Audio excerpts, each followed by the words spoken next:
Hello everyone, welcome to our documentary on the Land of Punt. This ancient civilization has fascinated historians and archaeologists for centuries due to its mysterious nature and the scarcity of information available. Punt is believed to have flourished between approximately 2500 BC and 1000 BC, overlapping with the Old, Middle and New Kingdoms of ancient Egypt. Often referred to as the Land of Plenty and the Land of the Gods, Punt was renowned for its wealth of resources and the exotic allure of its people and land. Despite numerous Egyptian expeditions to this enigmatic realm, the precise location of Punt remains a subject of ongoing debate among scholars. This documentary will be divided into 4 parts. Part 1 will explore the possible locations of Punt, delving into various theories and evidence. Part 2 will focus on the early history of Punt, from its earliest mentions around 2500 BC to 1500 BC. Part 3 will highlight the golden age of Punt, including Queen Hatshepsut's famous expedition to the land. Part 4 will examine the late era of Punt, covering the period from 1350 BC to 1000 BC, with the final recorded references to this enigmatic civilization. As always, for additional information and sources, please visit the article on Punt, available on the Habesh History website. Section 1. Where was Punt located? The exact location of Punt remains a topic of considerable debate, with theories pointing to various regions such as the southern Arabian coast, Eritrea, northern Ethiopia, and Somalia. However, most scholars now lean towards the view that Punt likely included territories of present-day Somalia, Djibouti, and Eritrea. In this section, I will explain why Eritrea, along with adjacent areas of the northern Ethiopian highlands, played a critical role in Punt. At the same time, this does not exclude the possibility that Somalia was also an important part of Punt, which it most likely was. Punt often served as a trade intermediary for other African regions in their exchanges with Egypt.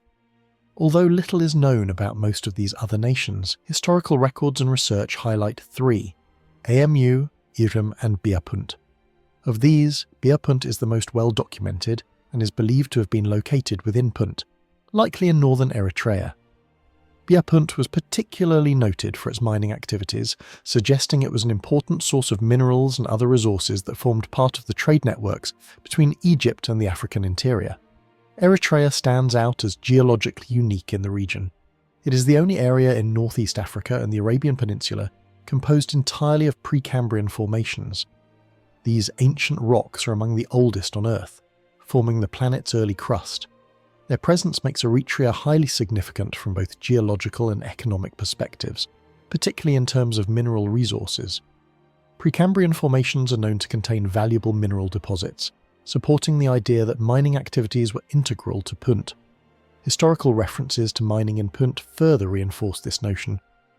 Pharaoh Sesostris I, who reigned from 1956-1911 BC, mentions the mining region of Punt.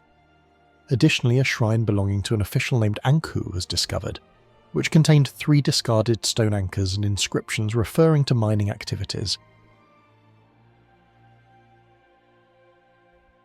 The tale of the shipwrecked sailor provides additional evidence that journeys to Punt were not purely for trade. The story of the shipwrecked sailor follows a sailor returning from a failed expedition, anxious about how the king will receive him. An attendant reassures him, advising calm behaviour and sharing a tale of survival to encourage him. In the story, the sailor is thrown overboard during a storm and washes up on an island, where he finds shelter and food. While making an offering to the gods, a giant serpent approaches, questioning how he arrived. The serpent, revealing its own tragic loss of 74 kin and a daughter to a falling star, advises the sailor to be brave, promising he will be rescued in 4 months and return home. Interestingly, the story features a snake prince, reminiscent of the worship of the serpent deity Arwe, which was prominent among the Habesh People before the adoption of Christianity in the 4th century AD. Adulis and ancient Egyptian baboons, Adulis, situated on the coast of modern Eritrea, was a vital maritime hub within the ancient trade network, with roots tracing back to at least the 1st millennium BCE. As a port city, it facilitated the exchange of goods, ships, and ideas among major centres, including Egypt. For a deeper exploration of Adulis, you can watch our documentary on its historical significance. One key trade link connected Adulis with Hermopolis Magna in Upper Egypt, a prominent religious centre devoted to the worship of the god Thoth. Thoth, revered as the god of writing, wisdom, and the moon, held the prestigious title of vizier to the gods. His importance in the Egyptian pantheon was reflected in the grandeur of Hermopolis' temple, renowned for its colossal statues, each weighing around 35 tons, depicting Papio-hamadryas baboons, who were regarded as manifestations of Thoth. Additionally, the Valley of the Monkeys in Egypt contained numerous mummified baboons, dating from 800 to 540 BCE, offering insights into religious rituals and animal mummification practices. Genetic analysis of the complete mitochondrial genomes of a mummified baboon from Gabanat el-Kurd, along with 14 museum specimens, has uncovered a remarkable connection. The phylogenetic analysis links these baboons to modern populations of Papio-hamadryas found in Eritrea. This suggests that the region surrounding Adulis likely served as a source for the baboons that were revered and mummified by the ancient Egyptians, and is further evidence of the connection of Eritrea with Punt Obsidian at Wadi Goasis, linked to Eritrea.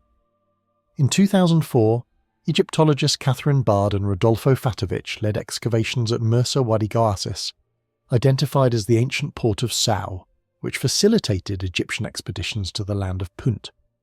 Among the archaeological discoveries were various goods believed to have been brought back from Punt, including obsidian, a rare volcanic glass. As obsidian does not naturally occur in Egypt, its presence at the site provided compelling evidence of long-distance trade networks.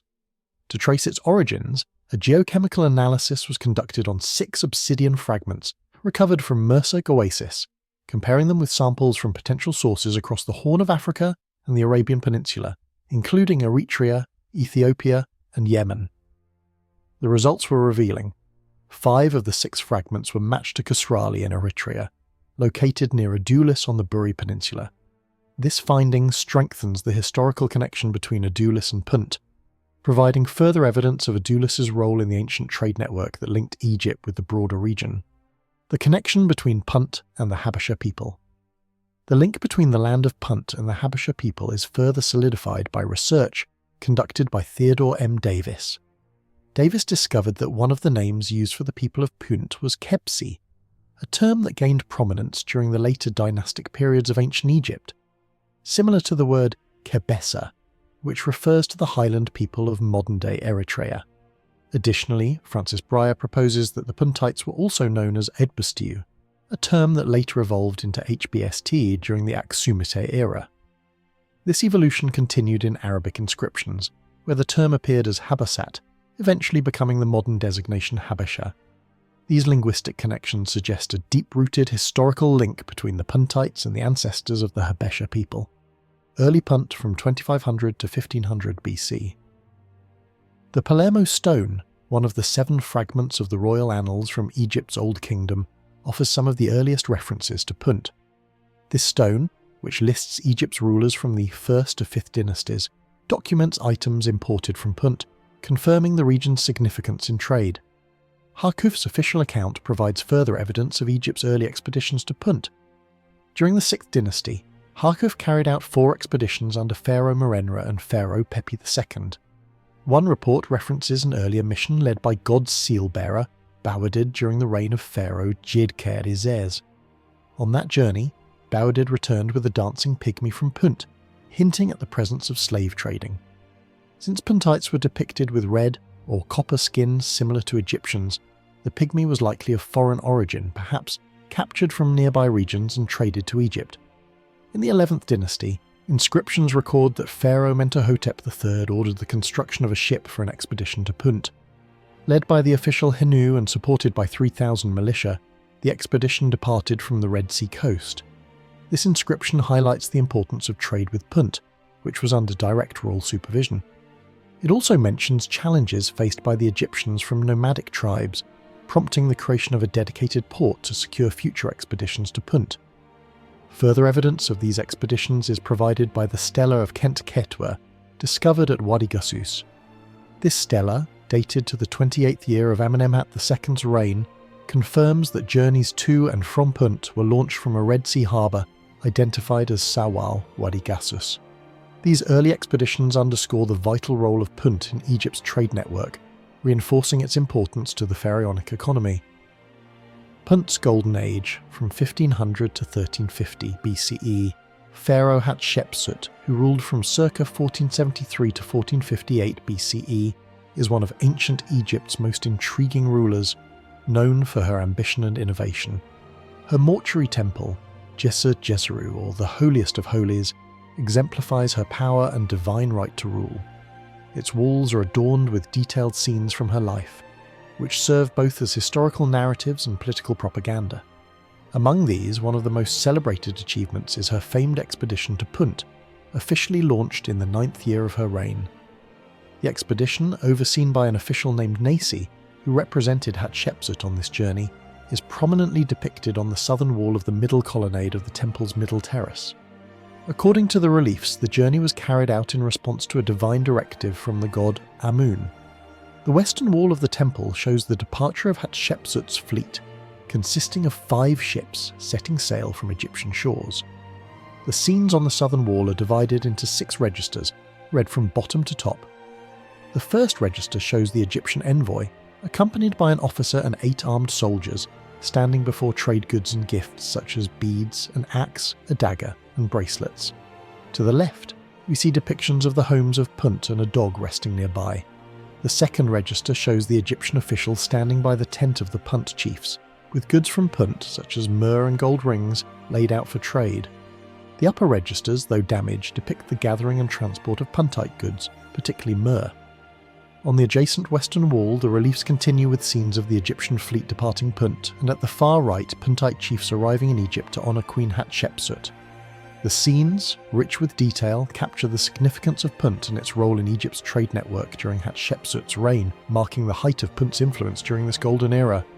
Pharaoh Thutmosis III. During the reign of Thutmosis III, from 1479 to 1425 BCE, Theban tomb paintings in the Valley of the Kings provide significant insights into the economic and diplomatic exchanges between Egypt and Punt. The oldest of these depictions is found in the tomb of Puyemre, divided into 3 registers. The upper register shows scribes meticulously measuring and recording piles of myrrh. The middle register offers a detailed portrayal of the goods exchanged between Egypt and Punt, including myrrh, incense trees, ebony, and ivory tusks. The lowest register depicts what appears to be the reception of a trade envoy or tribute from Punt, indicating a diplomatic relationship between the 2 regions. Further evidence of these interactions is found in the tomb of Rechmir, a vizier who served under Thutmosis III and Amenhotep II from 1427 and 1400 BCE.